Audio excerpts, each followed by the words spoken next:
Hello everyone. आज की video में हम पीनट एलर्जी के बारे में बात करेंगे। पीनट एलर्जी सबसे ज़्यादा कॉमन फूड एलर्जी है। कुछ लोगों को बाय बर्थ ये एलर्जी होती है और कुछ लोगों में पीनट एलर्जी बाय बर्थ तो नहीं होती, लेकिन जब आहिस्ता आहिस्ता उनकी एज बढ़ती जाती है तो अचानक से उन्हें पीनट से एलर्जी होना शुरू हो जाती है। और फिर जब वो पीनट का इंटेक करते हैं तो उनकी स्किन पे रेडनेस होती है और इची स्किन हो जाती है। कुछ लोगों के साथ ऐसा भी होता है कि उनको पीनट एलर्जी तो हो जाती है, लेकिन उनको पता भी नहीं चलता कि उनको पीनट एलर्जी है।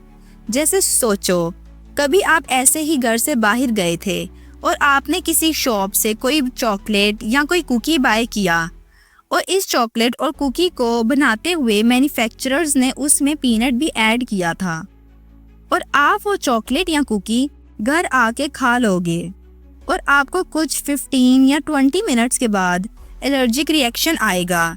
जैसे आपकी स्किन पे रेडनेस होना शुरू हो जाएगी और आपके स्टमक में पेन होना शुरू हो जाएगा। इसके अलावा आपको वॉमिटिंग स्टार्ट हो जाएगी। अब आप सोचोगे कि जो चॉकलेट और कुकी आपने खाए शायद वो एक्सपायर थे और आपने उनको खा लिया। फिर आपने उस चॉकलेट और कुकी की एक्सपायरी डेट चेक की, लेकिन वो तो एक्सपायर नहीं थे। फिर आप सोचने लग जाओगे कि शायद इन कुकीज़ और चॉकलेट की प्रोसेसिंग करते हुए इसमें कुछ गलत चीज़ ऐड हो गई है। लेकिन आपको इस बात का अंदाज़ा नहीं हुआ कि आपको तो पीनट से एलर्जी है, इस वजह से आपको ऐसे सिम्टम्स शो हुए। इसीलिए पीनट एलर्जी को चेक करने के लिए हम एक टेस्ट परफॉर्म कर सकते हैं। अगर आपको महसूस हो कि आपको किसी स्पेसिफिक फूड से एलर्जिक रिएक्शन शो हो रहा है तो आपको ये टेस्ट करवा लेना चाहिए, ताकि आपको पता चल जाए कि आपको चॉकलेट से एलर्जी नहीं बल्कि उस चॉकलेट में प्रेजेंट पीनट से एलर्जी है। इस टेस्ट को हम कहते हैं स्किन प्रिक टेस्ट। इस टेस्ट में होता यह है कि हेल्थ प्रोफेशनल्स पीनट का छोटा सा पार्ट लेते हैं और उसको स्किन पे रखते हैं। फिर एक नीडल को चुभाया जाता है स्किन पर, ताकि पीनट और ब्लड आपस में इंटरेक्ट कर सकें। अगर तो आप पीनट से एलर्जिक हुए तो 15 से 20 मिनट्स के बाद आपकी स्किन उस एरिया से रेड होना शुरू हो जाएगी। और अगर आप पीनट से एलर्जिक नहीं हुए तो आपकी स्किन पे कोई भी रिएक्शन नहीं आएगा। लेकिन ये टेस्ट आप खुद परफॉर्म नहीं कर सकते, हेल्थ केयर प्रोफेशनल से ही आप ये टेस्ट करवा सकते हैं। जब पीनट से एलर्जिक पर्सन पीनट का इंटेक करता है तो उसको माइल्ड सिम्टम्स भी शो हो सकते हैं, जैसे कि स्किन पे रेडनेस हो जाना और इची स्किन हो जाना। लेकिन अगर सिम्टम्स ज़्यादा शो हो जाएं तो स्टमक में पेन भी स्टार्ट हो जाती है। इसके अलावा वॉमिटिंग होना शुरू हो जाती है और डायरिया भी हो जाता है। इसके अलावा आपको बहुत ज़्यादा खांसी भी होगी। लेकिन अगर सिम्टम्स बहुत ही ज़्यादा सीवियर हो जाएं तो सांस लेने में बहुत मुश्किल होगी।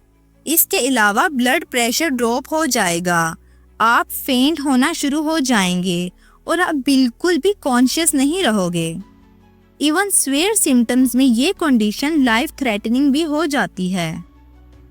इम्पोर्टेंट बात यह है कि ज़रूरी नहीं है कि अगर आपको पहली बार पीनट से एलर्जिक रिएक्शन बहुत कम शो हुआ है तो आप नेक्स्ट टाइम जब पीनट का इंटेक करेंगे तब भी सिर्फ रेडनेस और इची स्किन ही होगी, बल्कि नेक्स्ट टाइम पीनट का इंटेक करने से सीवियर रिएक्शन भी हो सकता है।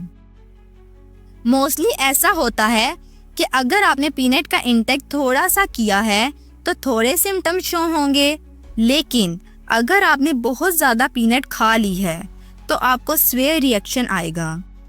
अब जिन लोगों को पीनट एलर्जी होती है उनकी बॉडी पीनट को हार्मफुल नहीं समझती, बल्कि पीनट में जो प्रोटीन प्रेजेंट होती है उसको हमारी बॉडी के लिए हार्मफुल समझती है और बॉडी को लगता है कि कोई हार्मफुल चीज़ हमारे अंदर एंटर हो गई है और फिर हमारी बॉडी में वाइट ब्लड सेल्स एक्टिवेट हो जाते हैं और पीनट प्रोटीन से लड़ना स्टार्ट कर देते हैं।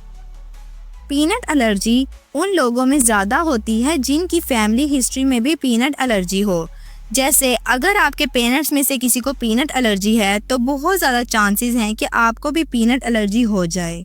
इसके अलावा जब आप बेबी थे और पेरेंट्स ने आपको इन्फेंसी के बाद यानी आपकी फर्स्ट बर्थडे के बाद आपको पीनट का इंटेक करवाया हो तो तब भी चांसेस हैं कि आपकी बॉडी उसको हार्मफुल समझना शुरू कर दे और आपको उस वक्त नहीं तो बड़े होकर पीनट एलर्जी हो जाए। अगर आपको अपनी फर्स्ट बर्थडे से पहले विटामिन डी की डेफिशिएंसी थी तो तब भी बहुत चांसेस हैं कि आपको फ्यूचर में पीनट एलर्जी हो जाएगी। अगर किसी बेबी को बाय बर्थ पीनट एलर्जी ना हो और आप 4 से 11 मंथ के बेबी को पीनट वाले फूड्स देंगे तो बहुत कम चांसेस हैं कि उसको फ्यूचर में पीनट एलर्जी हो। लेकिन अगर आपको पीनट एलर्जी हो गई है तो इसको ख़त्म करने का कोई तरीका नहीं है, मगर आप पीनट एलर्जी के सिम्टम्स को मैनेज कर सकते हैं ताकि आप सीवियर रिएक्शन से खुद को बचा सकें।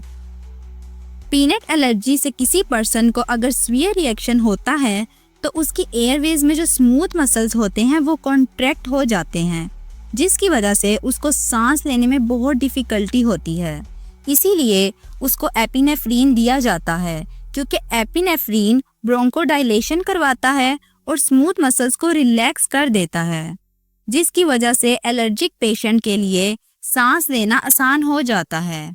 लेकिन अगर एलर्जिक पर्सन को पीनट का इंटेक करने के बाद माइल्ड रिएक्शन शो हों तो उसको एपिनेफ्रीन नहीं दिया जाता। एपिनेफ्रीन सिर्फ सीवियर सिम्टम्स में ही इंजेक्ट कर सकते हैं, जबकि माइल्ड सिम्टम्स में एंटीहिस्टामिन दिया जाता है, क्योंकि माइल्ड एलर्जिक रिएक्शन के दौरान हमारी बॉडी के मास्ट सेल्स हिस्टामिन को रिलीज करते हैं और फिर हिस्टामिन हमारी बॉडी में स्वेलिंग करवाता है और उसके बाद रेडनेस भी करवा देता है। अगर हम ऐसे पर्सन को एंटीहिस्टामिन देंगे तो ये एंटीहिस्टामिन बॉडी में हिस्टामिन की एक्टिविटी को ब्लॉक कर देगा, जिसकी वजह से फिर बॉडी में रेडनेस और स्वेलिंग होगी ही नहीं।